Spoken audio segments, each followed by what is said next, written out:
Bismillahirrahmanirrahim. Assalamualaikum warahmatullahi wabarakatuh. Alhamdulillahirabbil alamin. Wabihi nasta'in ala umurid dunya waddin. Wassalatu wassalamu ala asyrafil anbiya'i wal mursalin nabiyyina Muhammad wa ala alihi wa sahbihi ajmain wa man ihtada bihuda wattaba' atharahu ila yaumiddin. Amma ba'd. Rabbi shrah li sadri wa yassir li amri wahlul 'uqdatam min lisani yafqahu qawli. Allahumma inna nas'aluka ilman nafi'an wa rizqan thayyiban wa amalan mutaqabbala. Kaum muslimin wal muslimat, ayyuhal ikhwah wal akhwat yang semoga senantiasa dirahmati dan diberkahi oleh Allah Subhanahu wa taala. Alhamdulillah, kita bersyukur kepada Allah Subhanahu wa taala yang mengumpulkan kita di salah satu rumah dari rumah-rumah Allah Subhanahu wa taala yang mulia. Kita duduk bersama untuk saling menguatkan di antara kita, menguatkan iman, menguatkan akidah, karena kita perlu saling mengingatkan di antara kita. Dahulu sahabat Mu'adz bin Jabal apabila bertemu dengan sahabat-sahabat Nabi yang lain, beliau mengatakan, ta'alau bina najlis nu'min sa'atat. Ayo kita duduk-duduk untuk menambah iman, untuk memperkokoh keimanan. Karena keimanan itu bisa bertambah dan bisa berkurang. Kadang kembang, kadang kempes, kadang pasang, kadang surut. Maka kita perlu untuk saling mengokohkan, saling menguatkan di antara kita. Karena masalah akidah, masalah iman adalah masalah yang sangat penting. Dia adalah pondasi agama kita. Dan sebuah pondasi kalau udah rapuh, maka bangunan di atasnya pun akan hancur. Tapi kalau pondasi kita kuat, kokoh, maka bangunan di atasnya pun akan kuat. Oleh karenanya akidah, tauhid merupakan pohon yang harus diperkuat akarnya. Allah Subhanahu wa taala berfirman, alam tara kaifa daraballahu masalan kalimatan thayyibatan kasyajaratin thayyibatin asluha sabitun wa far'uha fis sama'. Tidakkah kamu melihat bagaimana Allah membuat sebuah perumpamaan? Kalimat tauhid diperumpamakan oleh Allah seperti pohon yang akarnya kuat. Karena agama ini, kalau akidahnya sudah kuat, maka dia akan melahirkan semangat beribadah. Dia akan melahirkan akhlak yang baik. Oleh karenanya hendaknya bagi kita ayyuhal ikhwah untuk terus berupaya memperkokoh, memperkuat akidah kita. Caranya bagaimana? Setidaknya ada beberapa kiat untuk memperkokoh akidah kita. Yang pertama, yang paling utama, doa. Jangan lupa berdoa kepada Allah Subhanahu wa taala. Karena hanya Allah Subhanahu wa taala yang meneguhkan kita di atas Islam, yang meneguhkan kita di atas tauhid, yang meneguhkan kita di atas akidah yang benar. Jika Nabi Ibrahim saja, orang yang paling kuat imannya, tauhidnya, tetap berdoa kepada Allah Subhanahu wa taala, wajnubni wa baniya an na'budal asnam. Ya Allah, jauhkan aku dan anak keturunanku dari menyembah berhala. Dia khawatir terjerumus di dalam syirik. Lantas bagaimana dengan kita? Maka hendaknya bagi kita untuk terus berdoa kepada Allah, terutama di waktu-waktu yang mustajab, antara azan dan qomat, saat sujud, sepertiga malam terakhir, saat turun hujan dan lain sebagainya. Perbanyak doa agar Allah mengokohkan kita di atas tauhid. Jangan merasa aman, jangan merasa hebat, jangan merasa kokoh. Nabi Muhammad saja Allah berfirman kepadanya, walaula an thabbatnak laqad kitta tarkanu ilaihim. wahai Muhammad, andaikan bukan kami yang meneguhkan kamu, kau akan condong kepada orang-orang kafir. Itu Nabi Muhammad. Kata Allah, seandainya bukan kami yang menguatkan kamu wahai Muhammad, kau akan condong kepada orang-orang kafir. Lantas bagaimana dengan kita yang lemah? Ya. Yang kedua, di antara kiat untuk memperkokoh iman, tauhid, akidah adalah terus belajar ilmu agama. Jangan pernah bosan belajar ilmu agama. Jangan pernah jemu belajar ilmu agama. Jangan merasa bahwa kita sudah kuat ilmunya sehingga nggak butuh lagi belajar ilmu agama. Nabi Muhammad SAW orang yang paling luas ilmunya. Sekalipun demikian, Allah Subhanahu wa Ta'ala berfirman dalam surat Muhammad ayat 19, fa'lam annahu la ilaha illallah wastaghfirullah. Ketahuilah bahwasanya tidak ada sesembahan yang berhak diibadai kecuali hanya Allah. Nabi Muhammad, orang yang paling ngerti tentang ilmu agama, tetap Allah perintahkan untuk mempelajari kalimat tauhid. Kalau Nabi Muhammad saja tetap diperintahkan oleh Allah mempelajari tauhid, apalagi kita. Ya, maka hendaknya bagi kita untuk bersemangat mempelajari akidah, mempelajari tauhid. Jadikan tauhid awal hidup kita dan akhir kehidupan kita. Man kana akhiru kalamihi la ilaha illallah dakhulal jannah. Siapa yang akhir ucapannya adalah tauhid la ilaha illallah, maka dia akan masuk surga. Yang ketiga, kita perlu untuk membaca kisah-kisah para salaf, kisah-kisah para sahabat, bagaimana mereka kuat, tegar di atas agama yang mulia ini. Walaupun cobaan menerpa mereka, walaupun ujian menyapa mereka.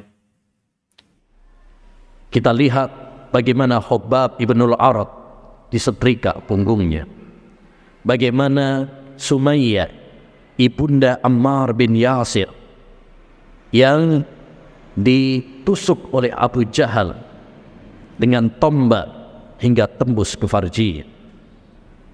Bagaimana Bilal dipanaskan, dijemur di padang pasir dengan baju besi. Tapi semua itu tidak membuat mereka murtad dari agama Islam. Mereka adalah orang-orang yang kuat, orang-orang yang tegar di atas agama yang mulia ini. Mereka merasakan manisnya Islam, mereka merasakan lezatnya iman. Dzaqat ta'mal iman man radiya billahi rabba wa bil islami dina wa bi Muhammadin nabiyya wa rasula. Akan merasakan manisnya iman orang yang ridha Allah sebagai Rabbnya, Muhammad sebagai nabinya, dan Islam sebagai agama. Yang keempat di antara kiat agar kita bisa tegar di atas agama ini, hendaknya bagi kita untuk mencari teman-teman yang baik. Karena betapa banyak orang yang dahulunya berpegang teguh dengan Islam, kemudian menjadi berubah, murtad karena salah pergaulan. Karena hati itu lemah, sedangkan syubhat kencang menerpa. Al-qulubu dhaifat wasyubahu khattafat. Hati itu lemah, sedangkan syubhat kencang menerpa. Makanya Nabi SAW mengatakan, badiru bil a'mali fitanan ka qita'il lailil mudhlim yusbi'ur rajulu mu'minan wa yumsi kafira. Bersegeralah kalian beramal saleh sebelum datang fitnah-fitnah yang sangat dahsyat seperti ombak di lautan yang gelap menggulung. Di pagi hari orang beriman, sorenya sudah murtad. Sorenya murtad, kafir, paginya beriman. Yabi'ur rajulu dinahu li aradin minad dunya. Orang banyak yang menjual agamanya karena secuil dunia. Fitnah yang sangat besar. Makanya cari teman-teman yang baik, yang bisa membimbing kita, menggandeng kita menuju surga Allah Subhanahu wa Ta'ala, mengingatkan kita tatkala kita salah, lalai. Karena al-mar'u ala dini khalilih falyandur ahadukum man yukhalid.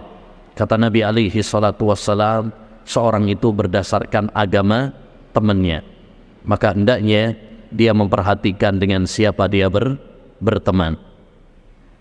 Yang kelima di antara kiat agar Allah mengokohkan kita di atas tauhid, di atas akidah, adalah menyibukkan diri kita dengan amal ibadah, dengan amal saleh.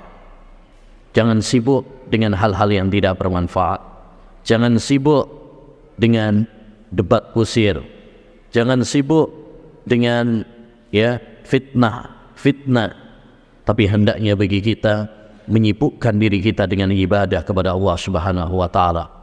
Karena Allah menciptakan kita untuk ibadah. Wa ma khalaqtul jinna wal insa illa liya'budun. Tidaklah aku menciptakan jin dan manusia kecuali agar mereka beribadah kepada Allah. Maka sibukkan diri kita, terutama kita hidup di zaman fitnah. Sibukkan dengan ibadah kepada Allah SWT. Sibukkan dengan hal-hal yang bermanfaat. Kata Nabi, al-ibadatu fil haraj kahijratin ilayya. Ibadah di saat-saat banyak kekacauan, banyak fitnah, keutamaannya seperti hijrah kepada Aku. Maka mari kita sibukkan diri kita, kita isi waktu kita dengan banyak beribadah kepada Allah Subhanahu wa taala dengan hal-hal yang bermanfaat untuk diri kita di dunia dan di akhirat. Ikhwani wa akhwati fillah rahimani wa rahimakumullah, pada kesempatan yang berbarokah ini insyaallah taala kita akan mengkaji salah satu risalah penting yang ditulis oleh seorang ulama Ahlus Sunnah bernama Al-Imamul Humaidi. Beliau adalah sahabat dan murid terdekat Al-Imam Asy-Syafi'i rahimahullahu ta'ala. Kita membaca buku ini dalam rangka untuk memperkokoh akidah kita, dalam rangka untuk memperkuat iman kita, karena ini adalah landasan dasar agama kita.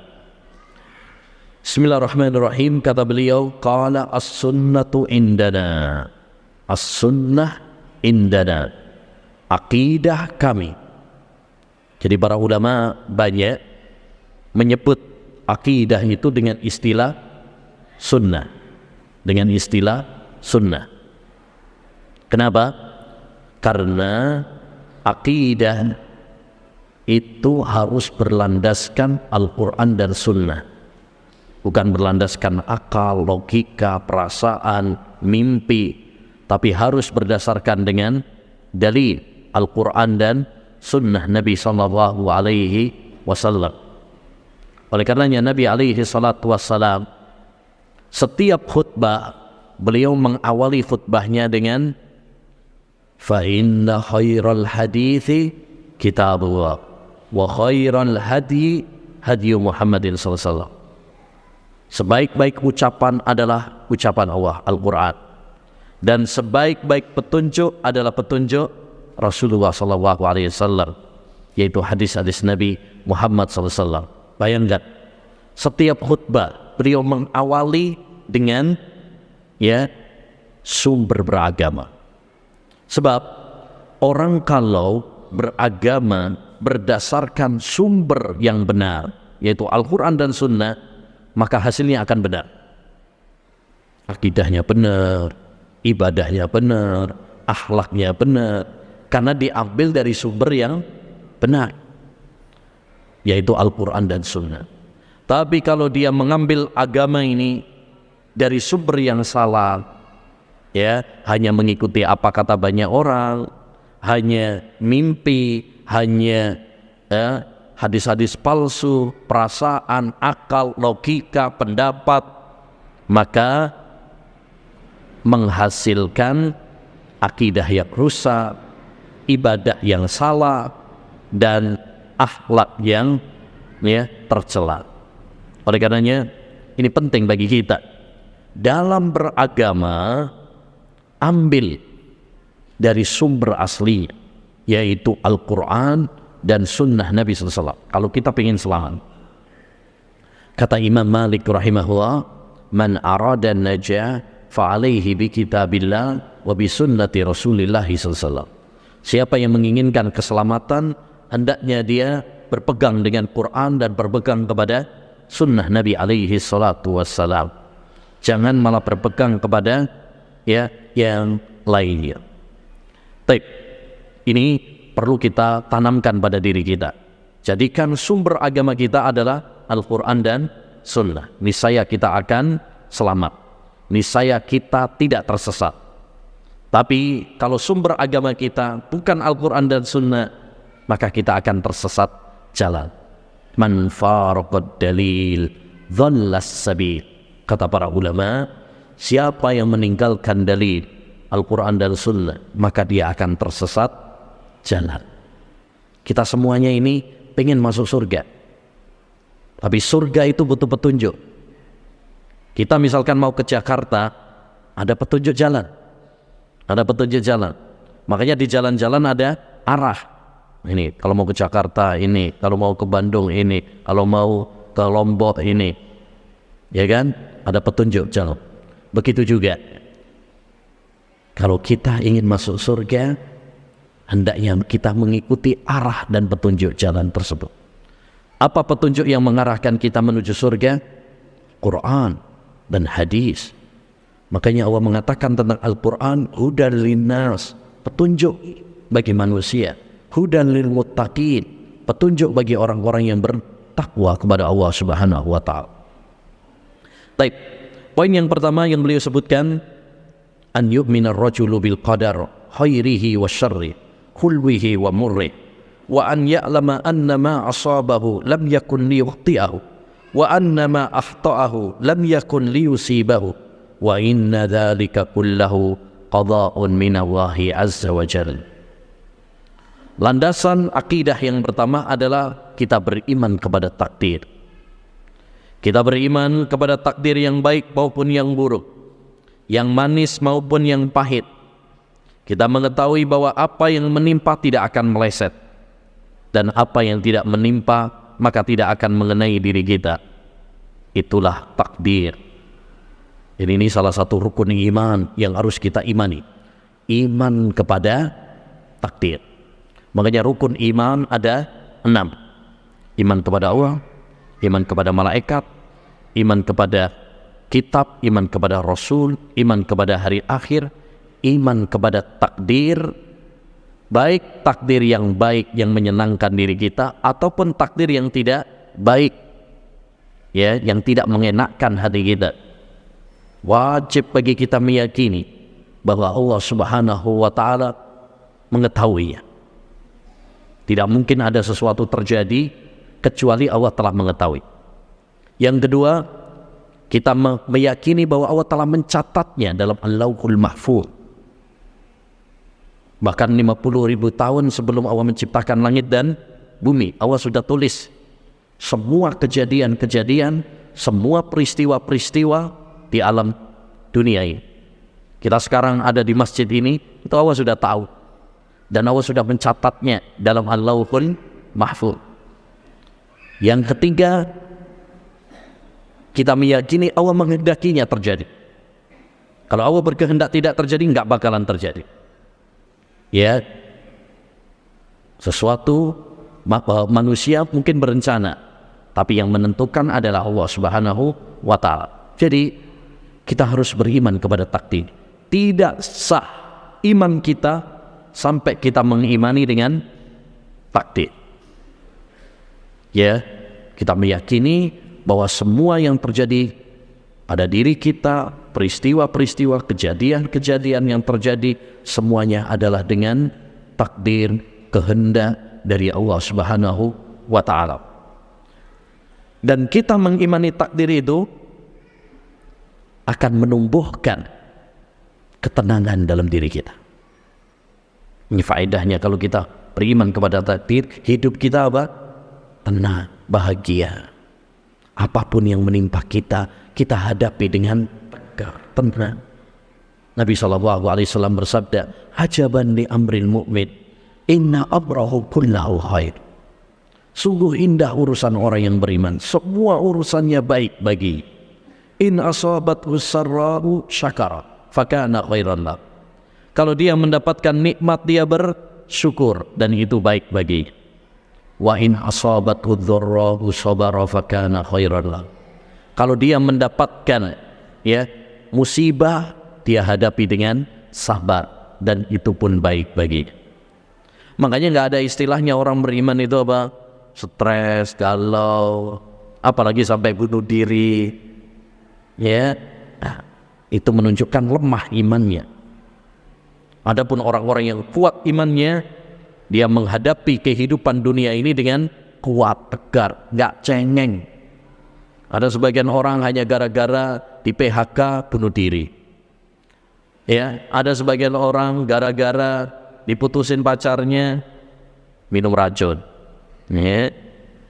Ada sebagian orang gara-gara apalagi? Kadang-kadang hanya masalah sepele.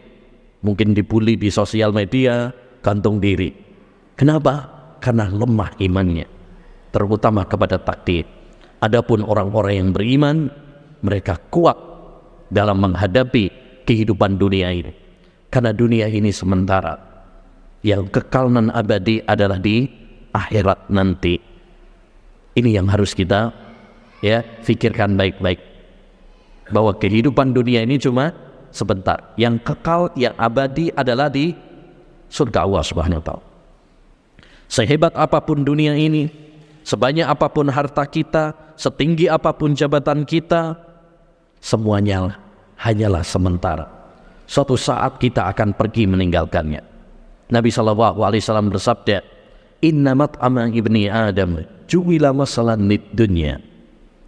Apa yang dimakan oleh anak Adam, itulah contoh permisalan dunia. Wa in qazzahu wa mallahahu fandur madza yazid. Walaupun dia membumbuinya, walaupun dia menggaraminya, pikirkan toh nanti jadinya juga apa. Coba makanan apa paling enak di Bali? Apa Pak? Sate ya. Sate kalau beliau mah sate. Anggaplah sate misalkan paling enak. Sebentar aja kita merasakan nikmat. Besok sudah ditransfer. Begitulah permisalan dunia. Selezat apapun makanan tersebut, suatu saat kita akan meninggalkannya. Bahkan mungkin kita akan jijik darinya. Ini poin yang pertama, yaitu iman kepada takdir. Yang kedua, wa annal imana qaulun wa amal yazidu wa yanqus wa la yanfa'u qaulun illa bi amal wa la amalun wa qaulun illa bi niyyah wa la qaulun wa amalun wa niyyah illa bi sunnah. Dan termasuk akidah Ahlus Sunnah juga adalah iman itu mencakup ucapan dan perbuatan, bertambah dan berkurang. Tidak bermanfaat ucapan kecuali dengan amal, dan tidak bermanfaat amal dan ucapan kecuali dengan niat, dan tidak bermanfaat ucapan dan amal dan niat kecuali dengan sunnah. Ini beliau berbicara tentang iman. Dan iman sangat penting karena dia merupakan kunci kebahagiaan di dunia maupun di akhirat. Makanya kunci utama kalau kita ingin bahagia adalah dengan beriman.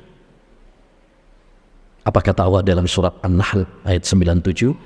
Man amila salihan min dzakarin aw untha wa huwa mu'min falanuhyiyannahu hayatan thayyibah. Barang siapa yang beramal saleh, baik laki-laki maupun perempuan, dan dia beriman, maka kami akan memberikan kehidupan yang bahagia. Banyak orang, semua orang bahkan ingin hidup bahagia. Tapi bagaimana caranya? Sebagian orang mengira bahagia itu adalah dengan harta. Makanya dia mati-matian mengejar harta. Sebagian orang mengira bahagia itu adalah dengan narkoba, makanya dia jadi pecandu narkoba. Sebagian orang mengira bahagia itu adalah dengan wanita, sehingga dia bersenang-senang dengan wanita, ya, tanpa ikatan yang halal. Sebagian orang mengira bahagia adalah dengan tahta, makanya dia mengejar jabatan, kursi, apapun dan bagaimanapun caranya. Padahal semua itu hanyalah semu. Betapa banyak orang yang kaya, betapa banyak orang yang tinggi jabatannya, betapa banyak orang yang populer, terkenal namanya, tapi ternyata matinya bunuh diri. Ya, ternyata nenggak narkoba. Ternyata ya hidupnya sempit. Ya, galau, nggak bahagia. Karena kebahagiaan hanyalah dengan iman. Tanpa keimanan itu hanyalah kebahagiaan yang palsu. Dahulu Ibrahim bin Adham mengatakan, "Law alimal muluku wa abna'ul muluki ma kunna fi lajaladuna alaihi bisyuyuf." Andaikan para raja dan putra-putra mahkota mengetahui kebahagiaan dalam hati ini, niscaya mereka akan merampasnya dengan pedang-pedang mereka. Karena mereka nggak mendapatkan. Jadi kalau kita ingin bahagia, mari kita perkokoh iman kita. Dan iman menurut ahlu sunnah tadi, kata Imam Al-Humaydi, satu mencakup apa? Keyakinan dalam hati, harus dengan keyakinan. Yang kedua dengan ucapan. Dan yang ketiga adalah dengan anggota badan. Kalau cuma keyakinan tapi tidak dilafadzkan, maka tidak cukup. Seperti Abu Talib, pamannya Nabi SAW. Dia meyakini kebenaran Nabi Muhammad, tapi ketika disuruh syahadat nggak mau, maka tidak dikatakan beriman. Demikian juga kalau lisannya mengaku beriman tapi hatinya tidak, maka tidak cukup. Itu imannya orang-orang munafik, mengaku beriman tapi hatinya tidak. Ya, harus keyakinan dengan hati, ucapan dengan lisan, dan yang ketiga amal dengan anggota badan. Kalau kita betul-betul mengaku beriman, kita akan melaksanakan perintah-perintah Allah. Kita akan menjauhi larangan-larangan Allah. Makanya perhatikan di dalam Al-Quran, dan ini sering, bahkan hampir 100 kali Allah menyebut di dalam Al-Quran. Allah sering di dalam Al-Quran ketika memerintah dan melarang diawali dengan ya ayyuhalladzina amanu, wahai orang-orang yang beriman. Karena imanlah yang mendorong kita untuk bisa melaksanakan perintah Allah dan menjauhi larangan Allah Subhanahu wa ta'ala. Baik. Jadi iman itu luas, mencakup ucapan dengan lisan, mencakup perbuatan, mencakup amalan-amalan hati, itu juga iman.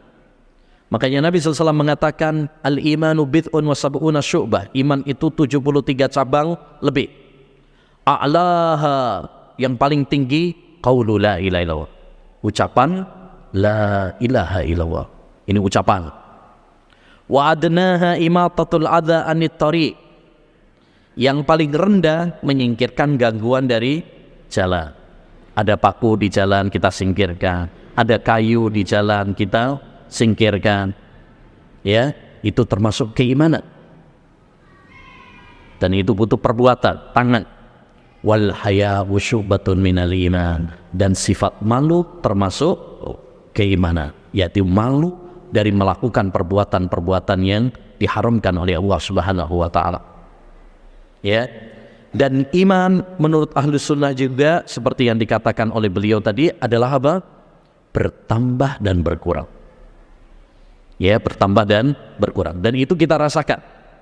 Kalau kita lagi semangat beribadah, kayak pas bulan Ramadan gitu ya, nah, kita akan merasakan ketentraman, nyaman hidup ini.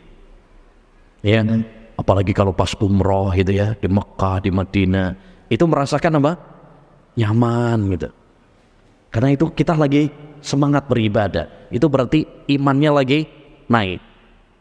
Tapi kalau lagi terjun bebas, ya, terjerumus dalam maksiat kepada Allah Subhanahu wa taala, lalai dari ibadah kepada Allah Subhanahu wa taala, sumpah hidup ini gundah. Walaupun banyak duitnya, pusing kepalanya. Nah, itu berarti apa? Berarti imannya lagi turun. Ya, Allah Subhanahu wa taala berfirman, "Innamal mu'minuna alladzina idza dzukira wajilat qulub wa idza tuliyat 'alaihim ayatuhu zadatuhum iman." Orang-orang yang beriman itu kalau disebut nama Allah Subhanahu wa taala bergetar hati. Dan apabila dibacakan kepada mereka ayat-ayat Allah, yaitu Al-Quran, bertambah iman mereka. Berarti iman itu bisa bertambah dan bisa berkurang. Karena iman bisa bertambah dan bisa berkurang, maka hendaknya bagi kita untuk berupaya, ya, bagaimana caranya untuk meningkatkan iman kita, untuk meningkatkan iman kita. Jangan sampai kita lebih sayang sama HP kita ketimbang sama iman kita. HP kita kalau baterainya mau habis ngapain? Dicas. Iman kita kalau lagi ngedrop, nah, jangan sampai dibiarin aja. Kita harus mengecas keimanan kita, karena dia adalah ruh. Badan tanpa iman, ya, seperti badan tanpa ruh, nggak ada artinya. Kehidupan yang sebenarnya adalah kehidupan yang dibangun di atas keimanan. Itu kehidupan yang sesungguhnya. Bagaimana cara meningkatkan iman, Ustaz? Satu adalah dengan belajar ilmu agama. Dengan kita duduk seperti ini, ya, iman kita akan bertambah. Dan yang penting terus semangat belajar ilmu agama. Alhamdulillah sekarang banyak sarana-sarana untuk belajar ilmu agama, ya, baik yang online maupun yang offline. Nggak ada alasan bagi kita untuk malas belajar ilmu agama. Yang kedua, ya, membaca Al-Quran. Jangan lupakan Al-Quran. Baca Al-Quran, karena itu bisa menambah kuat iman kita. Seperti dalam ayat tadi, apabila dibacakan kepada mereka ayat-ayat Al-Quran, bertambah imannya. Yang ketiga di antara kiat untuk menambah iman adalah kita semangat beribadah kepada Allah Subhanahu wa taala. Salatnya, puasanya, ya, sedekahnya. Di antara kiat untuk menambah iman juga adalah, ya, kita selalu ingat kepada akhirat, tidak tertipu dengan gemerlapnya dunia. Kita ingat bahwa kita semuanya pasti akan mati. Kita ingat surga dan neraka. Kita ingat bahwa dunia ini hanyalah hina, tak lebih dari sayap nyamuk, tak lebih dari bangkai kambing yang cacat, ya, dan dunia hanyalah sementara. Itu harus kita ingat selalu supaya bertambah iman kita. Dan di antara kiat untuk meningkatkan iman adalah, ya, bersahabat dengan orang-orang saleh. Bersahabat dengan orang-orang saleh bisa meningkatkan keimanan kita. Di antara kiat untuk menambah iman juga adalah dengan kita mengenal nama-nama Allah Subhanahu wa taala, ya, sifat-sifat Allah Subhanahu wa taala, sehingga kita semakin sayang sama Allah. Di antara kiat untuk menambah iman adalah kita membaca sirah Nabi Muhammad SAW. Bagaimana akhlaknya, bagaimana ibadahnya, bagaimana kesabarannya. Demikian juga sirah para ulama-ulama kita. Ini perlu kita baca supaya menambah keimanan kita. Coba kita ingat tadi bagaimana sabarnya Khabbab ibnul Arat, kokohnya dia, tegarnya dia, walaupun dia disetrika punggungnya, tidak menjadikan dia murtad. Bagaimana Sumayyah sampai ditusuk oleh Abu Jahal hingga tembus ke farjinya. Bagaimana Bilal dipanaskan, dijemur di padang pasir dengan baju besi, ya, Belum lagi kita membaca kisah Imam Ahmad, bagaimana beliau dicambuk, dipenjara, bagaimana Imam Malik rahimahullah sampai beliau dicabuti kukunya. Tapi semua itu tidak menjadikan para ulama kita gentar. Mereka tetap tegar di atas agama Allah Subhanahu wa ta'ala. Membaca kisah-kisah mereka akan bisa menjadikan kita pun tegar.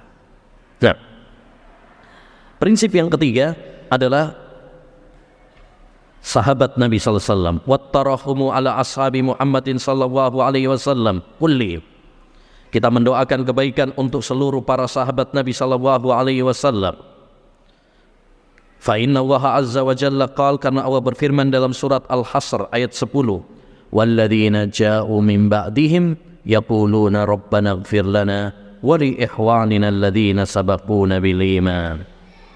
Dan orang-orang yang datang setelah mereka mengatakan, ya Allah, ampunilah kami dan saudara-saudara kami yang mendahului kami dalam keimanan. Saudara-saudara kita yang mendahului kita dalam keimanan maksudnya adalah para sahabat, para sahabat Muhajirin dan Ansar. Faman sabbahum aw tanaqqasahum aw ahadan minhum falaysa 'ala sunnah. Maka siapa yang mencela para sahabat, menghina para sahabat, walaupun hanya satu saja, maka dia bukan di atas akidah Ahlus Sunnah. Ini juga masalah yang sangat penting, yaitu bagaimana akidah kita kepada para sahabat. Sahabat itu siapa? Ingat definisi sahabat. Man laqiyan nabiyya sallallahu alaihi wasallam mu'minan bihi wa mata ala dzalik. Sahabat Nabi adalah orang yang berjumpa dengan Nabi, beriman kepada Nabi, dan dia mati dalam keimanan. Itu namanya sahabat. Jadi ada 3 poin. Yang pertama, berjumpa. Kalau dia beriman tapi nggak pernah berjumpa dengan Nabi, bukan sahabat. Kita beriman dengan Nabi apa tidak? Beriman. Pernah jumpa apa tidak? Enggak. Maka jangan ngaku-ngaku sebagai sahabat Nabi. Ya. Bahkan dulu ada seorang raja Najasyi Ethiopia beriman kepada Nabi, hidup di zaman Nabi, tapi beliau enggak ketemu sama Nabi. Nabi di Madinah, beliaunya di Ethiopia. Ketika orang ini meninggal dunia, Nabi sholat untuknya, sholat ghaib untuk Raja Najasyi. Tapi apakah dia disebut sebagai sahabat? Tidak, karena enggak ketemu. Jadi syaratnya yang pertama harus apa? Ketemu. Syarat yang kedua, sahabat itu adalah beriman. Kalau ketemu tapi enggak beriman, bukan sahabat. Abu Jahal, Abu Lahab, Abdullah bin Ubay bin Salul itu sering ketemu Nabi, tapi nggak beriman, percuma. Ya. Yang ketiga, mati dalam keimanan. Kalau dia bertemu dengan Nabi, beriman kepada Nabi, tapi setelah itu murtad, maka bukan sahabat. Seperti Abdullah bin Khattab, dia masuk Islam, beriman kepada Nabi, berjumpa dengan Nabi, tapi sayang setelah itu dia murtad.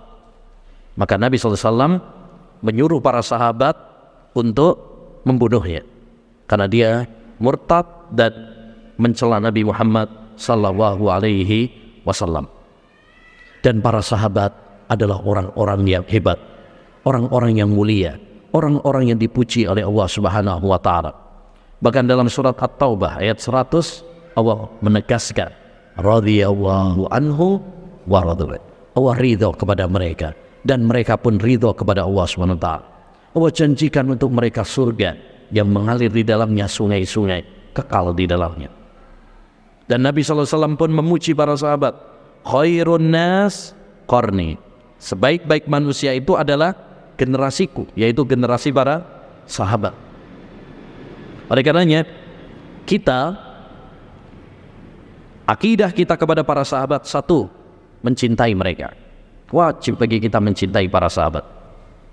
Hubbul ansari iman wa bughdhuhum nifaq. Mencintai para sahabat Ansar adalah keimanan, dan membenci mereka adalah kemunafikan. Dahulu para ulama menanamkan kepada anak-anak mereka cinta kepada Abu Bakar dan Umar. sebagaimana mereka mengajarkan kepada anak-anak mereka Al-Quran. Maka siapa yang tidak mencintai para sahabat, berarti di dalam hatinya terdapat penyakit. Yang kedua, kita mendoakan kebaikan untuk para sahabat. Seperti tadi dalam surat Al-Hasr ayat 10, doakan para sahabat. Makanya setiap kali disebut nama sahabat, hendaknya kita doakan apa? Radhiyallahu an. Semoga Allah meridhoinya. Ya, kenapa dipilih doa ini? Karena doa ini yang dipilih oleh Allah dalam surat At-Taubah ayat 100. Radhiyallahu anhum wa radu anhum. Doakan para sahabat, karena jasa mereka sangat besar. Yang ketiga, jangan mencela para sahabat. Jangan mencela. Siapa kita sehingga berhak mencela para sahabat?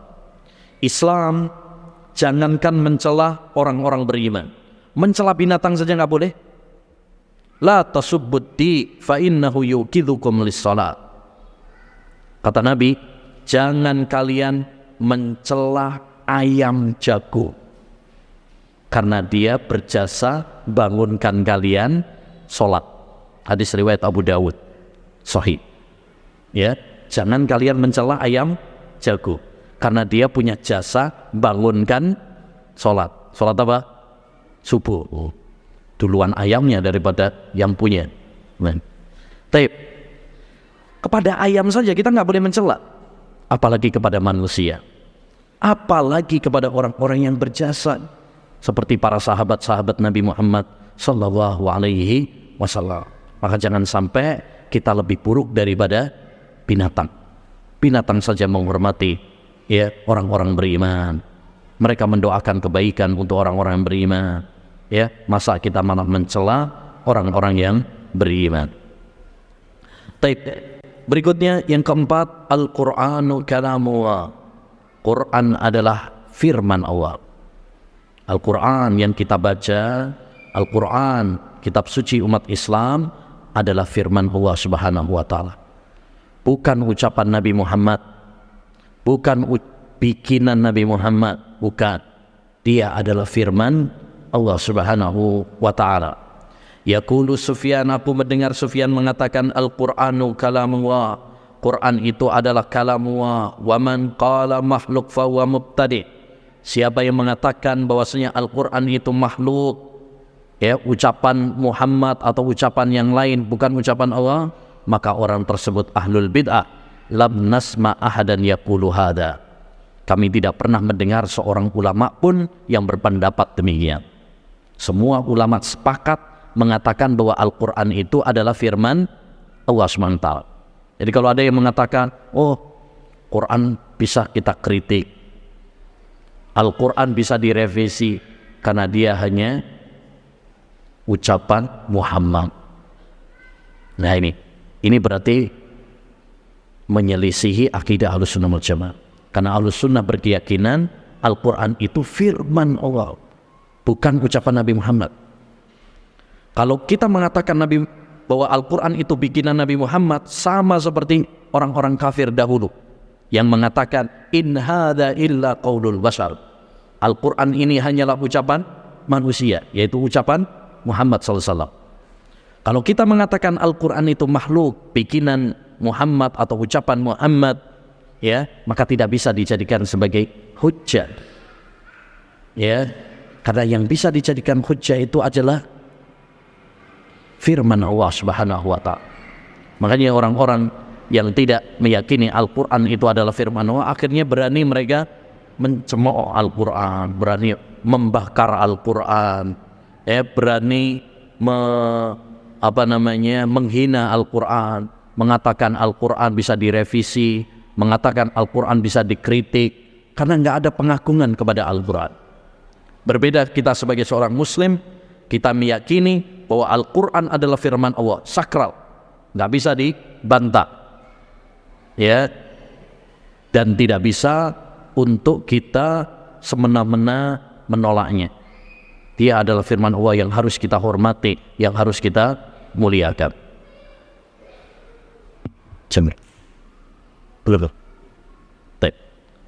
Kemudian berikutnya, Poin yang keenam, di antara baru tanya. Baik, insyaallah ta'ala nanti kita lanjutkan lagi setelah salat. Ya. Wassallallahu wasallam ala nabiyyina Muhammad wa ala alihi wa sahbihi ajma'in.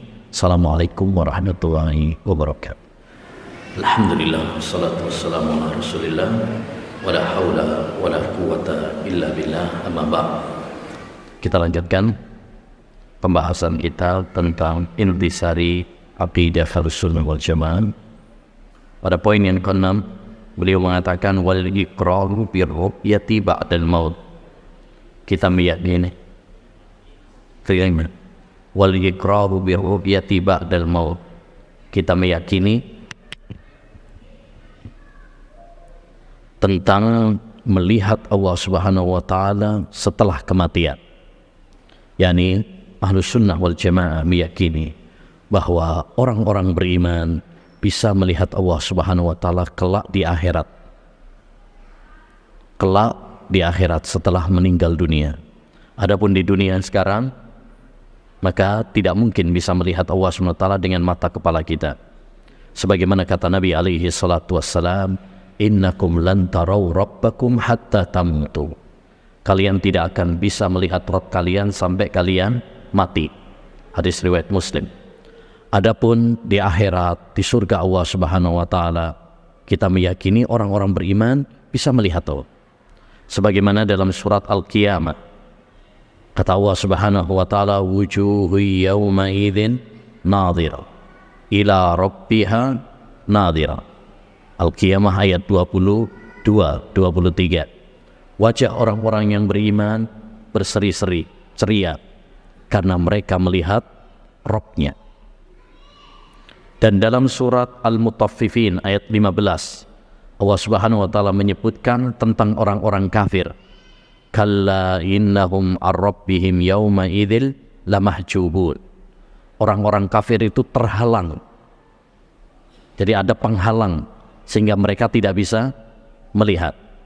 Kata Imam Syafi'i, kalau orang-orang kafir diberi siksaan oleh Allah, nggak bisa melihat Allah Subhanahu wa taala, dihalangi, nggak bisa melihat Allah, berarti kebalikannya orang-orang beriman bisa melihat Allah Subhanahu wa taala.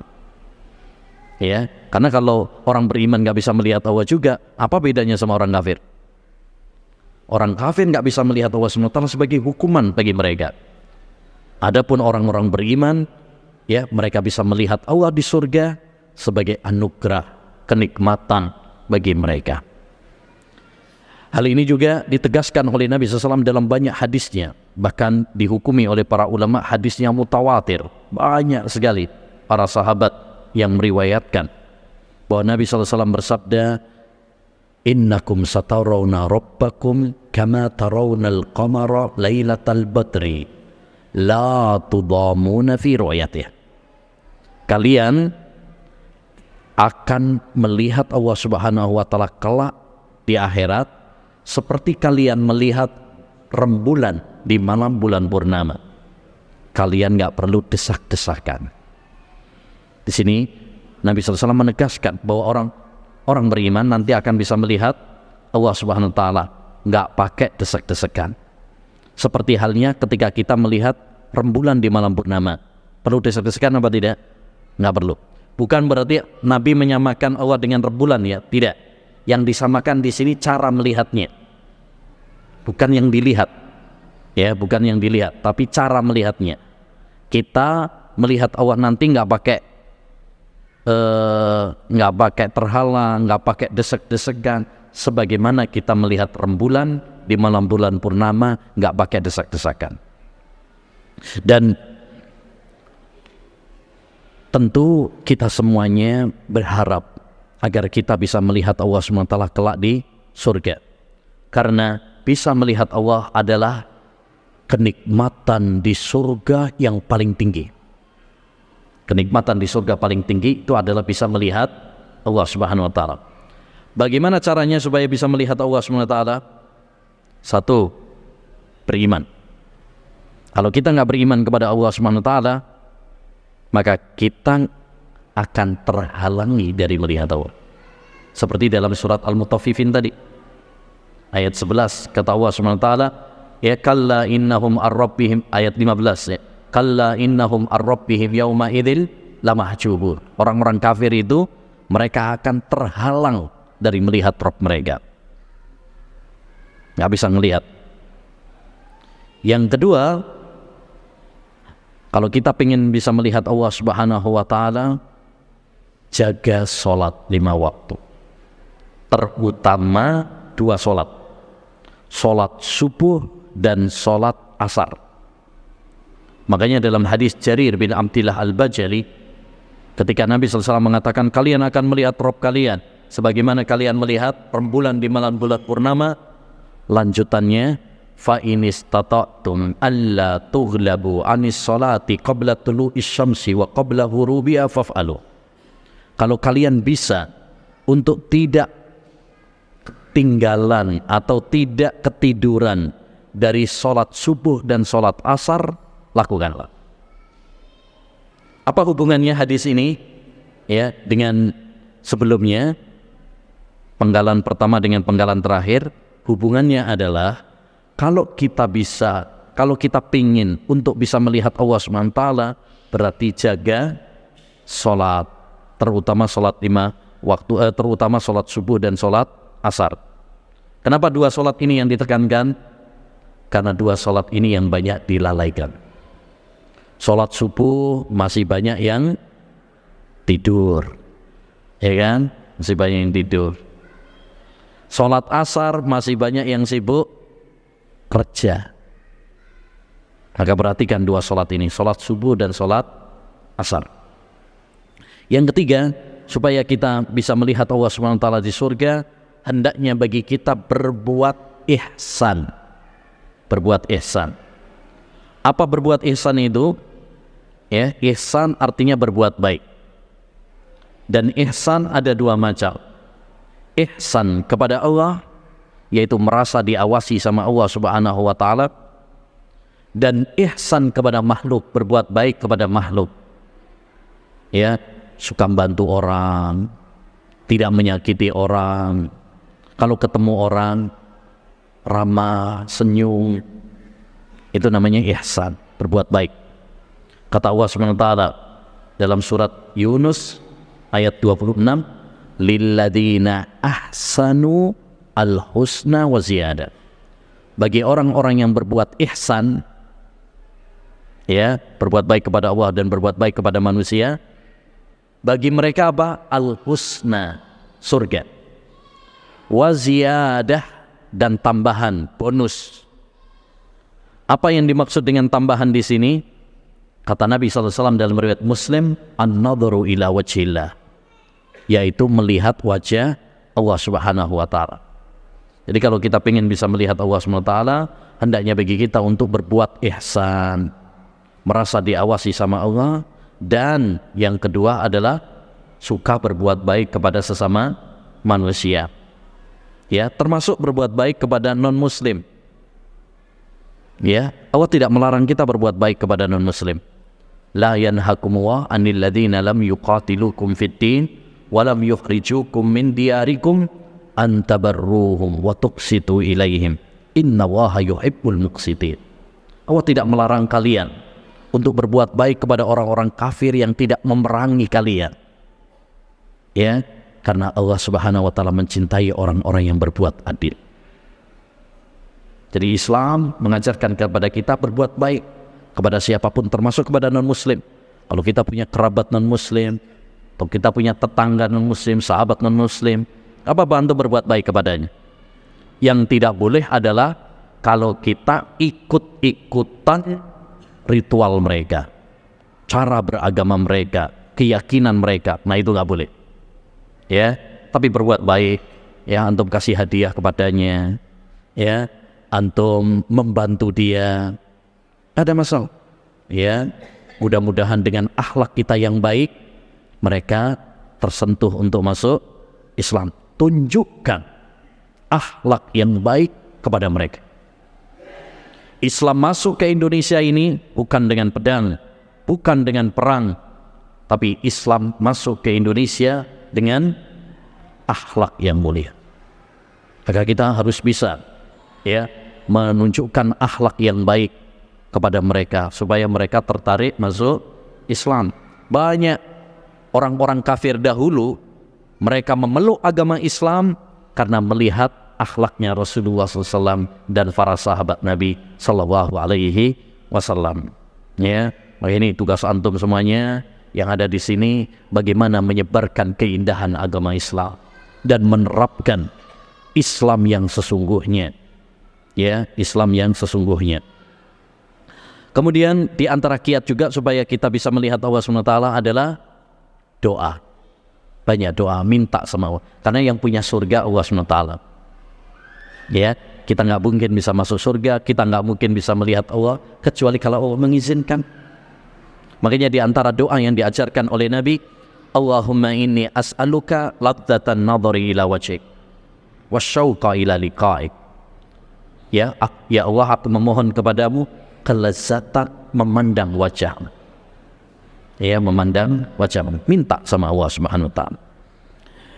Baik, berikutnya yang keenam, wa ma nataqa bihil Qur'an wal hadis mislu wa qalatil yahudu yadullahi maqlula qullat aydihim wa mislu was samawat matwiyatun bi yamini wa ma asbah hadha min al Qur'ani wal hadis la nazidu fihi wa la nufassiru wa nakifu ala ma waqafa alaihi al-Qur'anu was sunnah. Dan kita menetapkan apa yang ditetapkan oleh Al-Quran dan hadis. Semisal Allah punya tangan, Allah punya tangan kanan, dan yang semisalnya dalam Al-Quran dan hadis. Kita tidak menambahinya, tidak menafsirkannya. Kita berhenti di mana Al-Quran dan hadis berhenti. Ini yang disebut dengan tauhid al-asma was sifat. Tauhid itu ada 3. Yang pertama tauhid rububiyah. Apa tauhid rububiyah? Kita meyakini bahwa kita meyakini dan mengesahkan Allah Subhanahu wa taala dalam perbuatan-perbuatan Allah. Misalkan kita meyakini Allah satu-satunya yang menciptakan langit dan bumi. Allah satu-satunya yang mengatur alam semesta ini. Allah satu-satunya yang menghidupkan dan mematikan. Perbuatan-perbuatan Allah kita esahkan hanya Allah. Jangan sampai kita meyakini ada selain Allah yang mengatur alam, ada selain Allah yang menghidupkan dan mematikan. Itu namanya syirik kepada Allah Subhanahu wa taala. Yang kedua, mengesahkan Allah Subhanahu wa taala dalam perbuatan-perbuatan hamba kepada Allah. Ini disebut tauhid uluhiyah. Mengesahkan Allah SWT dalam perbuatan-perbuatan hamba kepada Allah. Hamba tidak berdoa kecuali hanya kepada Allah. Hamba tidak menyembelih kecuali hanya kepada Allah. Hamba tidak tawakal kecuali hanya kepada Allah Subhanahu wa taala. Itu namanya tauhid uluhiyah, tauhid ibadah. Iyyaka na'budu wa iyyaka nasta'in. Hanya kepada Engkau ya Allah kami beribadah, dan hanya kepada Engkau kami minta pertolongan. Tauhid yang ketiga, ini yang menjadi pembahasan penulis, yaitu tauhid al-asma was sifat, yaitu menetapkan nama-nama dan sifat-sifat Allah Subhanahu wa taala sebagaimana yang Allah tetapkan dalam Al-Quran dan yang ditetapkan oleh Rasulullah dalam hadis-hadisnya yang sahih, tanpa kita menyerupakannya dengan makhluk. Ini tauhid yang penting, tauhid al-asma was sifat. Tetapkan nama dan sifat-sifat bagi Allah Subhanahu wa taala tanpa kita menyerupakannya dengan makhluk. Sebagaimana dalam surat Asy-Syura ayat 11. Laisa kamitslihi syai'un wa huwas samiul basir. Tidak ada sesuatu pun yang serupa dengan Allah Subhanahu wa taala, dan Allah Maha mendengar lagi Maha melihat. Kita tetapkan Allah mendengar, kita tetapkan Allah melihat. Tapi mendengarnya Allah, melihatnya Allah tidak sama seperti mendengarnya makhluk. Kalau pendengarannya makhluk terbatas, penglihatannya makhluk terbatas, jauh dikit udah nggak lihat. Makanya sebagian orang butuh kacamata, ya kan? Pendengaran juga demikian, jauh dikit sudah nggak dengar. Tapi pendengaran dan penglihatan Allah Subhanahu wa taala ya sangat luas, menjangkau segala sesuatu.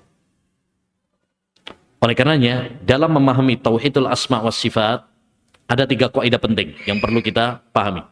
1, tetapkan apa yang ditetapkan oleh Allah dalam Al-Quran dan hadis. Kalau Allah mengabarkan bahwa dia punya tangan, kita tetapkan tanpa menyerupakannya dengan makhluk. Kalau Allah mengabarkan bahwa Allah Subhanahu wa taala punya sifat cinta, kita tetapkan. Allah Subhanahu wa taala punya sifat cinta. Allah Subhanahu wa taala punya sifat mendengar, melihat, kita tetapkan. Karena yang mengabarkan adalah Allah, yang mengabarkan adalah hadis. Ketika Nabi mengabarkan bahwa Allah Subhanahu wa taala turun ke langit dunia pada sepertiga malam terakhir, kita tetapkan. Allah punya sifat apa? Turun, karena yang mengabarkan adalah Nabi Muhammad. Ya, dan Nabi tidak berbicara berdasarkan hawa nafsunya. Beliau berbicara berdasarkan wahyu dari Allah Subhanahu wa taala. Kedua, ayyuhal ikhwah, jangan serupakan sifat-sifat Allah dengan makhluk. Ketika kita menetapkan Allah turun, jangan mengatakan turunnya Allah sama seperti turunnya khotib dari mimbar. Nggak boleh. Pendengaran Allah sama seperti pendengaran saya, misalkan. Nggak boleh. Ya, karena tidak ada yang serupa dengan Allah Subhanahu wa taala. Yang ketiga, jangan menghayalkan dan menggambarkan Allah Subhanahu wa taala dengan pikiran kita. Allah Subhanahu wa taala mendengarnya Allah gimana ya? Allah punya tangannya Allah segede berapa ya? Nggak boleh. Wala yuhituna bihi ilma. Mereka tidak akan menjangkau tentang Allah Subhanahu wa taala. Jadi apa yang kita pikirkan, Allah maha besar daripada itu. Ya, akal manusia itu terbatas. Sebagaimana pandangan mata terbatas. Maka tidak boleh kita menjangkau sesuatu yang di luar kapasitas akal kita. Ya, ini 3 kaidah penting dalam masalah asma was sifat. Ya. Kemudian yang ketujuh kata beliau, wa naqul ar-rahmanu 'alal arsistawa wa man za'ama ghaira hadza fa huwa mu'attilun jahmi. Kita berkeyakinan bahwa Allah Subhanahu wa taala tinggi di atas arasnya. Siapa yang meyakini selain ini, maka dia adalah pengikut Jahmiyah. Ini akidah Ahlussunnah. Dan ingat, penulis yaitu Al-Imam Al-Humaydi, dia adalah sahabat dan murid seniornya Imam Asy-Syafi'i. Berarti ketika kita mengkaji buku ini, kita sedang mengkaji akidahnya Imam Asy-Syafi'i rahimahullahu ta'ala. Jadi para ulama, termasuk diantaranya adalah Imam Syafi'i dan murid-muridnya, mereka berkeyakinan bahwa Allah Subhanahu wa taala itu tinggi di atas langitnya. Ya, tinggi di atas langitnya. Allah Subhanahu wa taala tidak seperti keyakinan sebagian orang di mana-mana. Ya, sebagian kaum muslimin ketika ditanya, "Di mana Allah Subhanahu wa taala?" mengatakan apa? Allah di mana-mana. Ada yang bilang Allah ada di setiap negara. Allah ada di hatiku. Ya, dan lain sebagainya. Bahkan ada yang mengatakan Allah tidak di luar, tidak di dalam, tidak di timur, tidak di barat, tidak di atas, tidak di bawah.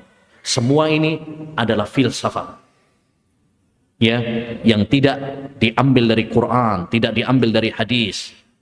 Ini hanya akal-akalan dan ilmu filsafat yang menyesatkan. Hendaknya bagi kita mengambil dalil dari Al-Quran dan hadis. Ya, di dalam Al-Quran dan di dalam hadis banyak dalil yang menegaskan Allah itu tinggi di atas arasnya, di atas langit. Bahkan sebagian para ulama mengatakan fil Quran alfu dalilin tadullu ala fauqiyatillahi jalla wa'ala. Di dalam Al-Quran terdapat 1000 dalil yang menunjukkan Allah itu di atas arasnya. 1000, nggak macam-macam. Banyak dalil yang menunjukkan hal ini. Salah satu hadis yang sangat jelas dalam masalah ini. Hadis ketika Nabi SAW bertanya kepada budak wanita, Aina Allah, di mana Allah? Budak tersebut menjawab, Fis sama, di atas langit. Lalu Nabi mengatakan, A'tikha fa innaha mu'minah. Merdekakan wanita itu karena dia wanita yang beriman. Hadis ini memberikan kepada kita dua faedah. Satu, bolehnya pertanyaan, disyariatkannya pertanyaan di mana Allah. Yang kedua, bahwa jawaban pertanyaan di mana Allah adalah Allah di atas langit. Ya, ini. Dan ini sesuai dengan fitrah. Tanyakan pada diri kita ketika kita berdoa, kita mengangkat tangan. Di mana hati kita berjalan? Ke atas langit. Ya, dan ini juga sesuai dengan fitrah manusia. Makanya kita sering dengar orang mengatakan apa? Kita serahkan kepada yang di atas. Nggak ada yang mengatakan kita serahkan kepada yang di mana-mana. Ya. Karena fitrah manusia mengakui Allah itu di atas langit. Baik, yang terakhir. Wa alla naqula kama qalatil khawarij. Man asaba kabiratan faqad kafar wala nukaffiru bi syai'in minadz-dzunub. Kita tidak mengatakan seperti paham khawarij. Barang siapa yang melakukan dosa besar maka dia kafir. Tidak boleh mengkafirkan hanya dengan sebab dosa. Ini poin yang sangat penting. Salah satu pembeda antara ahlus sunnah dengan ahlul bid'ah adalah dalam masalah ini. Ya, orang-orang khawarij mereka gampang mengkafirkan, gegabah mengkafirkan, sehingga mereka berkeyakinan orang apabila melakukan dosa besar, terjatuh dalam dosa besar, langsung dihukumi apa? Kafir. Ada orang minum khamr, kafir. Ada orang berzina, kafir. Ada orang korupsi, kafir. Ya, apalagi? Ada orang makan riba, kafir. Ini paham khawarij. Dan dari paham inilah kemudian muncul aksi-aksi radikalisme, terorisme, pengeboman, bom bunuh diri dan sebagainya. Termasuk dulu bom bunuh diri di pengeboman di Bali. Itu lahirnya dari pemikiran apa? Khawarij. Ketika mereka mengkafirkan pemerintah, polisi-polisinya dikafirkan, berarti membunuh orang kafir, jihad. Ya, kalau mati syahid, ditunggu bidadari di surga. Itu dari paham khawarij. Ya, dari paham khawarij. Bayangkan, kita semuanya sebagai seorang muslim tahu bahwasannya yang namanya membunuh itu dosa besar. Bahkan kata Imam Ahmad, dosa paling besar setelah syirik adalah dosa membunuh. Tapi kok bisa pembunuhan yang merupakan dosa besar justru dianggap sama mereka sebagai jihad? Kenapa? Doktrin khawarij. Ya, ini adalah masalah pemahaman. Oleh karenanya nggak ada sangkut pautnya dengan Islam. Nggak ada sangkut pautnya dengan Islam. Islam berlepas diri. Ya, dengan terorisme, radikalisme, pengeboman, bom bunuh diri. Ini bukan bagian dari Islam. Islam tidak mengajarkan demikian. Islam adalah agama yang indah. Islam adalah agama yang sempurna. Ya, yang rahmatan lil alamin. Ya, wa ma arsalnaka illa rahmatan lil alamin. Ya, adapun pemikiran-pemikiran ini adalah pemikiran-pemikiran yang menyimpang dari Al-Qur'an dan Sunnah. Maka hendaknya bagi kita hati-hati. Karena sekarang pemikiran itu macam-macam, banyak di persimpangan jalan. Ya, nah, Ahlus Sunnah tidak sama seperti Khawarij. Mereka meyakini orang kalau terjatuh dalam dosa besar, dia tetap Muslim. Hanya saja imannya berkurang. Dia fasik, tapi tidak keluar dari Islam. Karena mengkafirkan itu konsekuensinya berat. Sebab kalau kita kafirkan, satu, berarti dia harus pisah sama istrinya. Ya, kalau dia matinya dipisah. Nggak boleh kuburannya dibarengkan dengan orang di kuburan kaum muslimin. Nggak boleh saling mewarisi. Dan yang paling berat nanti di akhirat. Kalau kita hukumi dia kafir, berarti apa? Kekal selama-lamanya di neraka. Nggak mungkin keluar dari neraka. Berbeda dengan Ahlus Sunnah. Ahlus Sunnah, kalau ada orang yang terjatuh dalam melakukan dosa besar, dihukumi apa? Lemah imannya, fasik. Tapi dia tidak kafir. Bisa jadi Allah mengampuni dosa-dosanya. Bisa jadi Allah mencelupkannya terlebih dahulu di neraka. Kemudian setelah itu Allah keluarkan dia dari neraka. Ya. Makanya Nabi mengatakan, syafaati li ahlil kabairi min ummati. Syafaatku untuk pelaku dosa besar dari kalangan umatku. Ya, ini termasuk hadis yang menampar pemahaman orang-orang Khawarij. Syafaatku untuk pelaku dosa besar dari kalangan umatku menunjukkan bahwa pelaku dosa besar itu tidak kafir. Kenapa? Karena kalau kita hukumi dia kafir, mestinya nggak bisa keluar dari neraka. Selama-lamanya dia di neraka. Ya, tapi ternyata Nabi mengatakan apa? Syafaatku untuk pelaku dosa besar dari kalangan umatku. Menunjukkan bahwa pelaku dosa besar itu tidak kafir. Ya, bukan berarti kita membela orang-orang yang melakukan dosa besar, tapi kita harus adil. Ya, harus adil. Tidak boleh bagi kita gegabah mengkafirkan. Karena pengkafiran itu konsekuensinya apa? Berat. Nabi pernah bersabda, "Man qala li akhihi ya kafir wa laysa fi ba'a ilai." Barang siapa yang mengatakan kepada saudaranya sesama muslim, "Wahai kafir," padahal dia tidak kafir, vonis kafir itu akan kembali kepada dirinya. Na'udzubillah min dzalik. Dan ini paham Khawarij sangat berbahaya. Ya, karena dia menjadikan kita akhirnya ekstrim. Menjadikan kita radikal, menjadikan kita kemudian putus asa dari rahmat Allah Subhanahu wa taala. Menganggap semua manusia itu apa? Rusak. Makanya dulu pernah diceritakan, ini lucu juga, ada 2 orang Khawarij tawaf di Ka'bah. Salah satunya mengatakan, semua orang di sini masuk neraka. Gak ada yang masuk surga kecuali kita berdua saja.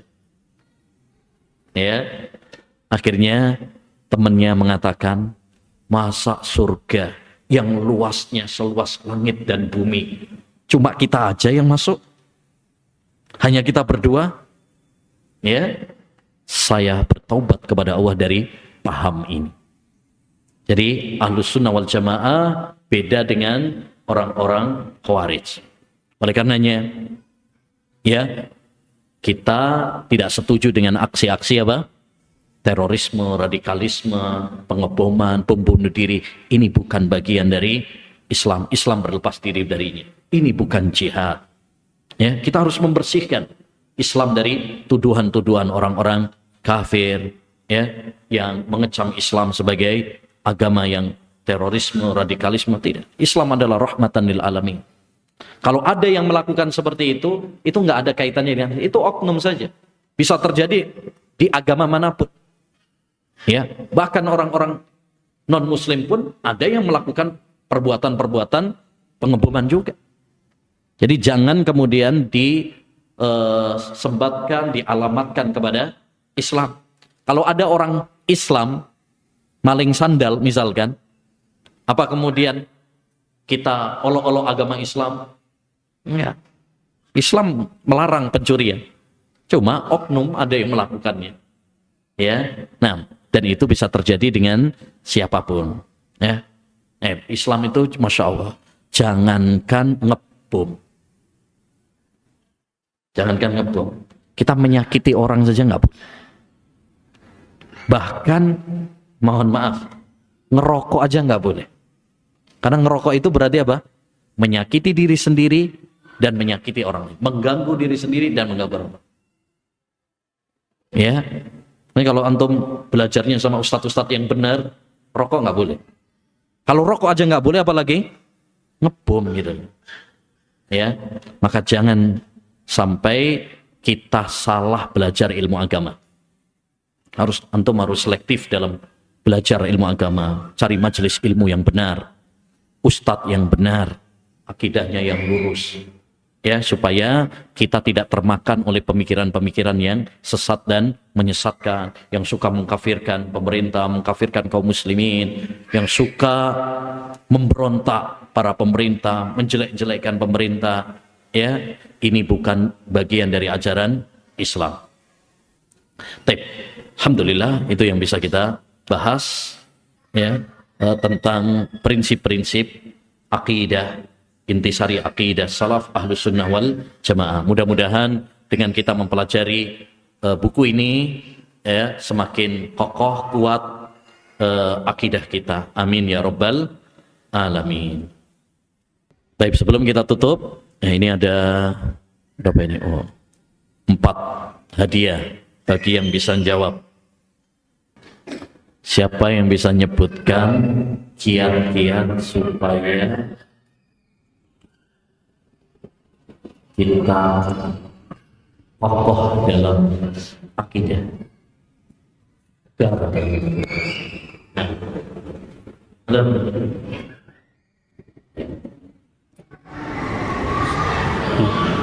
Bismillah. Yang pertama, jangan lupa berdoa Berdoa kepada Allah Subhanahu wa taala supaya menemukan ini yang paling bagus sebenarnya ini. Banyak doa, jangan lupa berdoa. Yang kedua, jangan pernah bosan untuk belajar ilmu agama. Jangan lupa, jangan bosan belajar ilmu agama. Terus belajar ilmu agama, terutama masalah tauhid. Jangan pernah bosan. Yang ketiga, Perlu untuk belajar kisah-kisah para salaf sehingga dapat meniru membaca kisah-kisah para nabi, para ulama-ulama kita, bagaimana kokohnya mereka di atas agama, di atas tauhid. Yang keempat, dan kita ceritakan ya beberapa sahabat Ubay bin Ka'ab, Sumayyah. Terus yang keempat, mencari teman-teman yang baik. Mencari teman-teman yang baik yang bisa menggandeng kita kepada kebaikan, mengingatkan kita dari kesalahan. Yang kelima, menyibukkan diri dengan amal soleh. Nah, menyibukkan diri dengan ibadah, dengan amal soleh. Jangan sibuk dengan debat kusir, fitnah-fitnah. Nah, barakallahu fiik.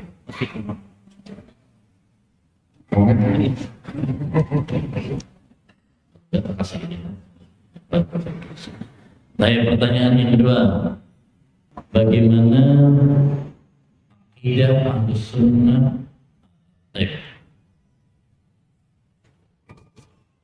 Siapa yang bisa menyebutkan definisi sahabat Nabi? Hebat. Ya. Berjumpa dengan Nabi, beriman dengan Nabi, mati di atas iman. Mati di atas iman. Mati dalam keimanan. Masya Allah. Ya. Yang ketiga, sebutkan kiat-kiat untuk menambah iman supaya iman kita bertambah. Mana Karena menuntut ilmu, belajar ilmu agama. Kedua, membaca Al-Quran, mentadaburinya. Ketiga, semangat dalam beribadah. Keempat, selalu ingat dengan akhirat. Ingat akhirat, tidak tertipu dengan dunia. Bersahabat dengan orang-orang soleh. Dan terakhir, mengenal nama-nama dan sifat-sifat Allah. Mengenal sifat-sifat Allah SWT. Demikian juga mempelajari sirah Nabi, sirah para itu bisa menambah iman juga. Baik, yang terakhir, siapa yang bisa menyebutkan kiat-kiat agar kita bisa melihat Allah di akhirat? Ya.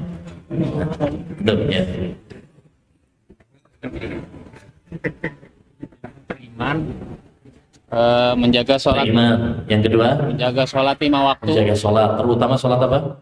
Subuh dan asar. Subuh dan asar. Baik, yang ketiga, berbuat ihsan. Berbuat ihsan. Ihsan itu apa? Baik. Berbuat baik kepada Allah dan makhluk. Kepada Allah dan berbuat baik kepada makhluk.